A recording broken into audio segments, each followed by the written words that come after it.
Alright, so here it is. Real simple setup. So we'll start with the pump. I've got full cut delivery valves, 0% feel plate in the pump, and a TorqueTech pressure relief valve, and also a PDP filter base and homemade AFC Live. And over here we've got a custom intake that I made here and the 2003 Power Stroke turbo. So to get this turbo to work, you need an oil feedline flange adapter, which I had laying around here at home from building cars, but you can find that anywhere online. I believe it's 1/2 inch MPT, and then that's the stock fitting right there that goes right into the top of your HX35, and then the feedline stock.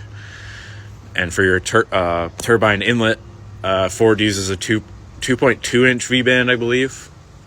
Could be wrong, but it's a weird size V-band, I know that. So I cut that off and then welded my own T4 flange that I made out of a 1/2 inch thick piece of stainless. Now, if you do this, I recommend making a jig, because that flange warped like crazy when I welded it. I did learn that the hard way. I did know better, but I was rushing and I had to get her done. So yeah, downpipe, take an old 6-liter downpipe, and then you can mate it to just any 4-inch downpipe for a Dodge. It's easy enough to butt it and weld it. Even clamp it if you want, who cares? It'll hold. And for your drain, Ford uses, this turbo sits on basically a pedestal. So it's an O-ring seal on the drain tube. And all I did was I welded a tab off the bottom of the charger, and now a bolt holds the drain tube up tight to the charger. So if it leaks, you just unbolt it, put a new O-ring on it, and you're good to go again.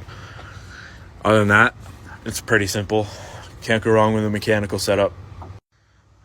And for your VGT control, all you need is a potentiometer. So I went into the dash and tapped into the light switch. So my gauge cluster is wired to ignition power, so it comes on full bright as soon as you turn the key on. And I use the variable voltage signal off the back of that switch to control these vanes.